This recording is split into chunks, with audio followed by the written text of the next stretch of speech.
whole different setting. And, so I haven't had to worry about, charging a customer a late fee. The only problems I've had with any customers were some of my previous customers that followed me over here. It's not like I tried to abandon them or anything. I sent emails out. My wife, she called, went through our list of customers and, was calling people, let them know that we moved, because I didn't want to be sitting over here waiting for new customers just to, walk through the door. That would have, I'd be starving to death right about now. Also, just a quick question. You said you had a tit. Is that who you have working with you? Do you have anybody else other than yourself in that shop? Yep, I have like I said, a tech in training. My wife, she was coming in when we first opened up a little bit, 3-4 days a week.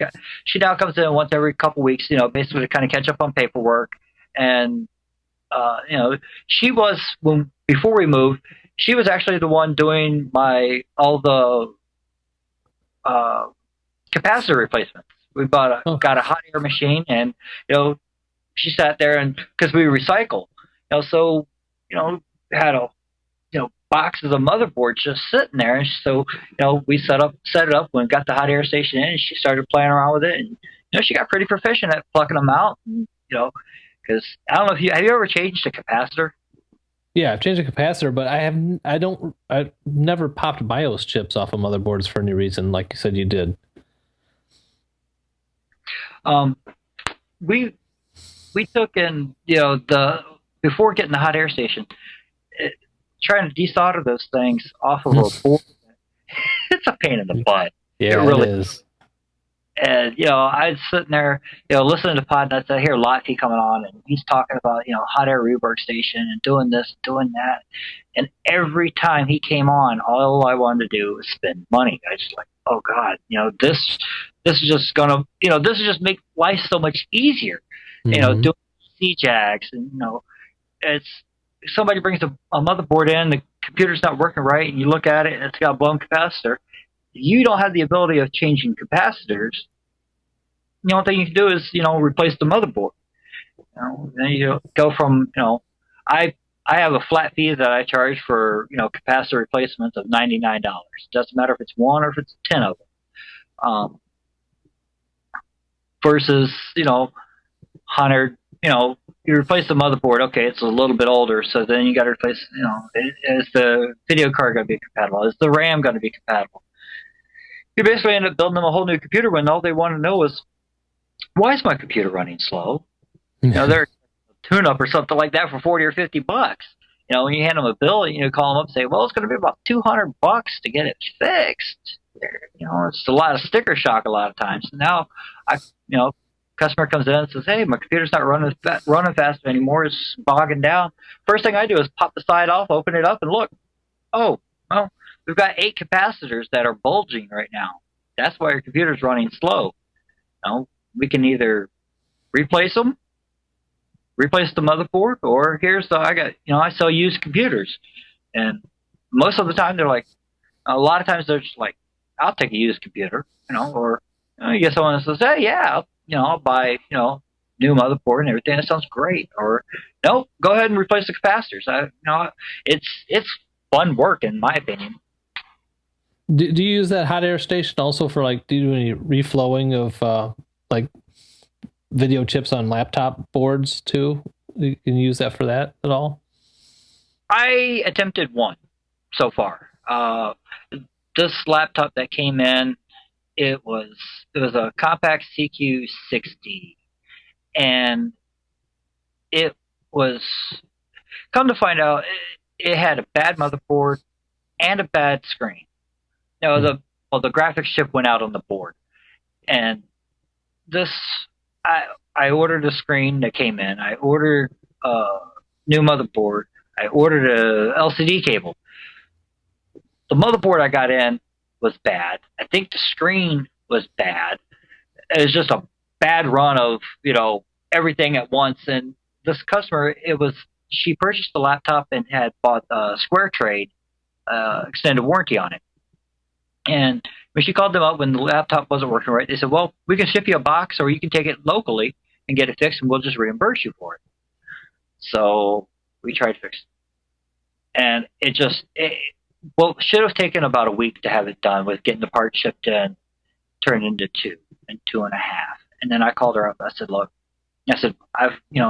I'm out like, I think it's about a little over $200 in parts.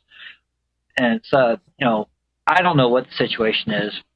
I don't want to call it quits, but I know you want your laptop and you want it fixed.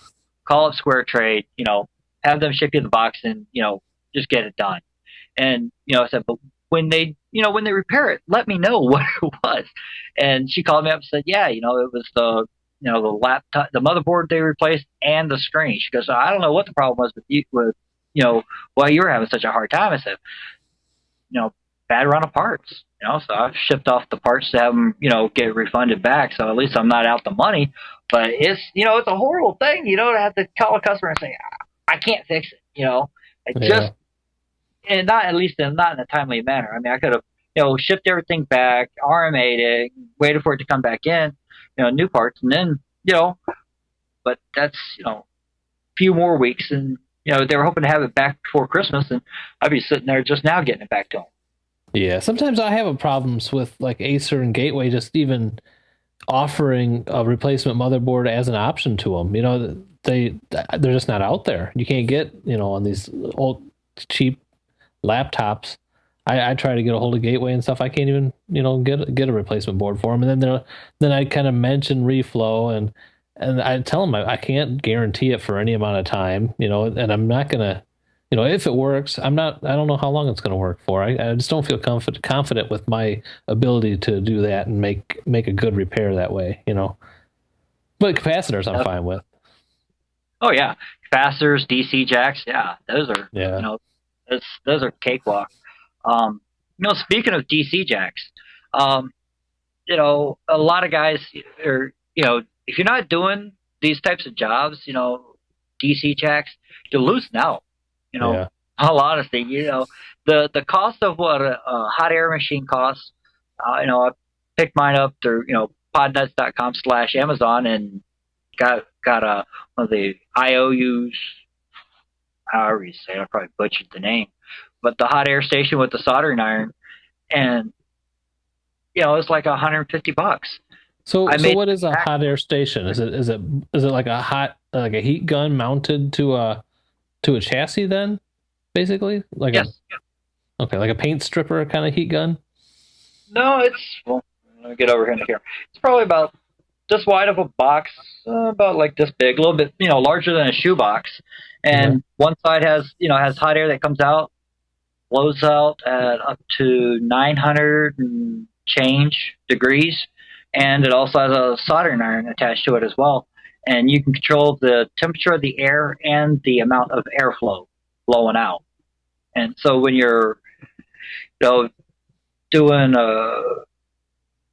especially on DC jacks, because those, you start getting into a lot of the little SMDs that are right around, where they put those DC jacks at. And if you got too much air blowing, you could actually, the heat and too much heat and too much air blowing, and those SMDs can just blow right off.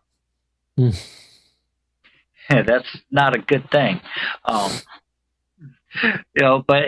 the price of what, one of those, the hot air machines, like I said, it's about $150, depending upon what you charge for, doing DC jacks, you can make that back in 1-2 jobs. And, right. I looked at it this way. I bought, through a school auction, I bought a bunch of, Pentium 4 Dell GX270s, and I had a stack of 15, 20 of them that had bad capacitors. Yeah, you pick up capacitors for 20 cents a piece or something, and so it's either scrap out 20 computers that need a 20-cent part to fix, spend hours upon hours trying to get it fixed with a soldering iron, or spend $150 and I sell a computer and I've already paid it back. And so that it was kind of a no-brainer. My wife was sitting there. She's like, "Well, why don't you just get it? I said, okay, sure. You twisted my arm. It wasn't that hard to twist. But I did contemplate it. Every time I heard lots of talking about them, I was like, man, this would be really cool. But as far as doing the reballings, I'm really thinking about getting one of the IRDAs, to actually do those because they do them a lot better. You got settings that you can set on there. You're not having to hold the hot air gun and time it and move it back and Right. Be quite tedious of a chore. You can zero in on your spot you're going for a little better too that way, more accurate. Definitely. Do you have we got one email. Do you got anything else you want to bring up before we read the email? You got a couple more things you want to say? Oh, I've got a few more things. Okay. Well, with the DC jacks, if you're doing DC jacks, having to order one or two, one off of eBay here and there every time you need one, it makes it a long process to do DC jacks. I recommend, finding a supplier that you can get, a good majority of them. I found a supplier that's just up in Michigan. I call them up. If I need a jack, I have it in 2 days. And, after ordering, a handful of jacks here and there and everything, and then after I got my hot air rework station in, I called him up and said, can you throw together a pack or something like that of DC jacks of common ones? And so he sent me like 30, 40 of the most common DC jacks. And, it didn't cost me very much. And it's a great, because somebody calls me up and says, hey, my laptop, I can't charge it anymore.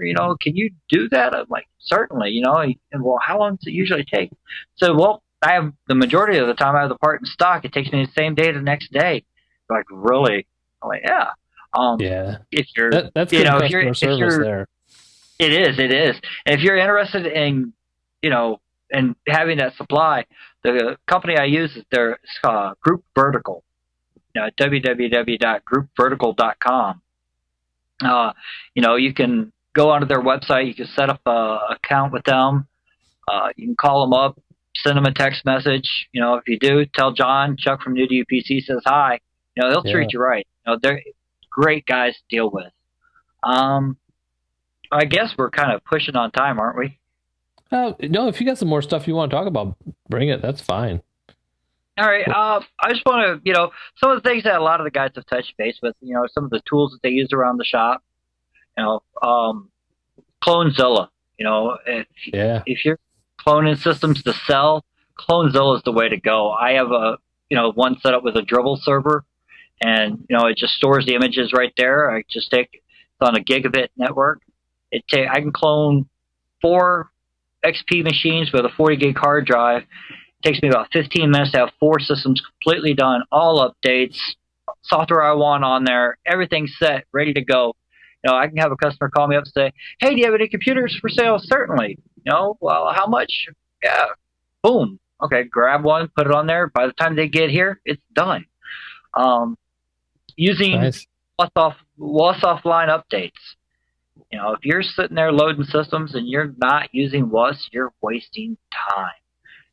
I went from, an XP install, for example. If you installed it, you didn't have Service Pack 3 disk on there. You start off with Service Pack 1. You're looking at 2 days almost to, Yeah. have that system updated. Now, I can start a system shortly after I get in the morning and, just after lunch, that system's completely done. You're talking about saving time. Driver packs, can't speak enough about driver packs. Those save a lot of time. Also using there's Slim Driver and SlimComputers.com. They're from Slimware Utilities. The Slim Drivers, it's nice. As long as you have internet access, it'll go on. It'll find, updated drivers. It can find sometimes some of your unknown devices. Does a pretty good job. It's not bloatware. You can install it, run it from a USB drive. Slim Computer, that's a really cool one that I found that they have. You got a laptop that comes in, somebody just bought it, and they want all the bloated crapware off of it. You can sit there and just click